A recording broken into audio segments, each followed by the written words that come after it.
Asian hospital के director सुरभिराज के hospital में घुसकर गोली मारकर हत्या। मुंगेर में एएसआई की हत्या। केंद्रीय मंत्री नित्यानंद राय के भांजे की आपसी गोलीबारी में मौत। आरा में तनिष्क के शोरूम से 25 करोड़ की लूट। सहरसा में भ्रष्टाचार का लगातार विरोध करने वाले सरकारी शिक्षक राजकुमार पासवान की गोली मारकर हत्या। ये बिहार में सिर्फ पिछले कुछ दिनों में हुई घटनाओं का ब्यौरा है। लेकिन मजाल है कि कोई कुछ बोल दे, मजाल है कि कोई बोल दे कि बिहार में जंगल राज है, क्योंकि बिहार में तो बहार है, क्योंकि बिहार में नीतीश कुमार है। अभी आप लोग स्क्रीन पर एक लिस्ट देख रहे हैं। ये 12 मार्च से लेकर 22 मार्च तक का है, यानी 10 दिन में बिहार में 15 से ज़्यादा हत्या हो चुका है।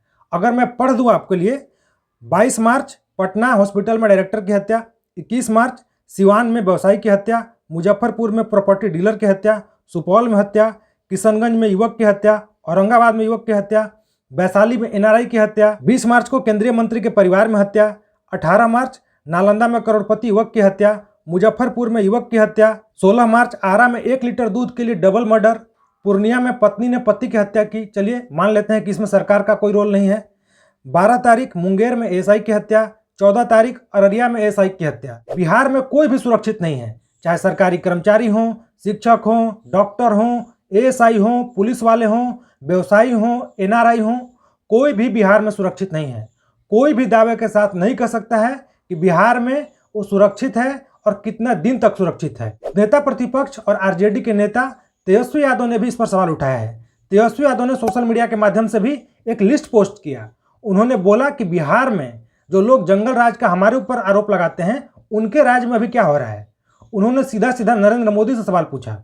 उन्होंने प्रधानमंत्री नरेंद्र मोदी से पूछा कि अभी बिहार में मंगल राज चल रहा है ना, आप आते हैं रैली में बोलते हैं कि आरजेडी का सरकार आएगा तो फिर से जंगल राज आ जाएगा, जैसे पहले लालू प्रसाद यादव के समय जंगल राज था। तो अभी कौन सा राज चल रहा है? अभी मंगल राज चल रहा है ना। तेजस्वी यादव ने सीधा सीधा आरोप लगाया कि बिहार में भ्रष्ट, टायर्ड, रिटायर्ड अधिकारियों और कुछ चंद नेताओं का एक सरगना बन गया है, वे लोग बिहार सरकार को चला रहे हैं। उन्होंने सीधा सीधा बोला कि बिहार में प्रशासनिक अराजकता फैल गया है और आपको समझना पड़ेगा कि अगले 6 महीने में बिहार में विधानसभा चुनाव होने हैं और विधानसभा चुनाव के 6 महीने पहले बिहार में ऐसी स्थिति पैदा हो गई है। बिहार में कानून व्यवस्था पूरी तरह से ध्वस्त हो चुका है। बिहार को कौन चला रहा है किसी को नहीं पता है। बिहार में क्या हो रहा है किसी को नहीं पता है। मुख्यमंत्री क्या कर रहे हैं, कैसे सरकार चला रहे हैं, किसी को कुछ पता नहीं है। आखिर जंगल राज की परिभाषा क्या है? जब कोई सुरक्षित है ही नहीं, चाहे शिक्षक हों, चाहे डॉक्टर हों, चाहे पुलिस वाले हों, चाहे व्यवसायी हों या कोई भी हो, जब कोई भी सुरक्षित है ही नहीं तो फिर इसको जंगल राज ही बोला जाएगा ना। आखिर जंगल राज की परिभाषा क्या है? अभी 6 महीने बाद जब विधानसभा का चुनाव शुरू होगा तो आप लोग देखेंगे कि प्रधानमंत्री नरेंद्र मोदी बिहार आएंगे, गृह मंत्री अमित शाह आएंगे, बीजेपी के सभी बड़े नेता आकर बिहार में बोलेंगे कि अगर आरजेडी की सरकार आ गई तो फिर से बिहार में जंगल राज आ जाएगा। और वे लोग बिहार की जनता को डराने की कोशिश करेंगे कि जैसे 1990 से लेकर 2005 में बिहार में स्थिति थी, वही स्थिति फिर से आ जाएगी बिहार में अगर आरजेडी की सरकार आ गई तो।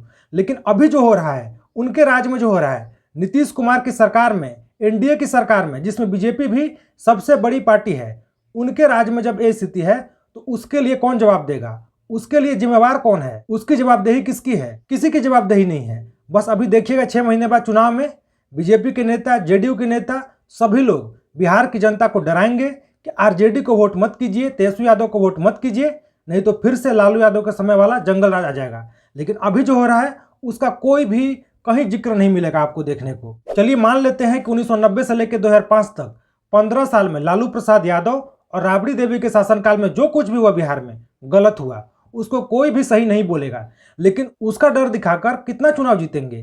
3-4 विधानसभा चुनाव और 3-4 लोकसभा चुनाव, सब कुछ जीत चुके हैं बिहार में। लेकिन उसका डर दिखाकर कब तक चुनाव जीतते रहेंगे? 2025 का विधानसभा चुनाव भी वही डर दिखाकर आप जीतना चाह रहे हैं। लेकिन आपके शासनकाल में 2005 से लेकर 2025 तक 20 साल के शासनकाल में बिहार की कानून व्यवस्था क्या रही है, उसका जवाब कौन देगा? उसका जवाब सिर्फ और सिर्फ नीतीश कुमार और बीजेपी को देना पड़ेगा, क्योंकि लगातार कुछ साल छोड़ दे तो लगातार उन्हीं की सरकार रही है। 20 साल पहले, 25 साल पहले क्या हुआ, उसका डर दिखाकर आप 2025 में वोट नहीं मांग सकते हैं। आपको ये बताना पड़ेगा कि आपने 20 साल में क्या किया, आपने बिहार की कानून व्यवस्था को सुधारने के लिए क्या किया। बस भाषणबाजी करने से, डर दिखाने से, बस माहौल बनाने से, एक परसेप्शन बनाने से कि हम ही रहेंगे तो बिहार बचेगा, हम ही रहेंगे तो बिहार अच्छा चलेगा, इससे काम नहीं चलेगा।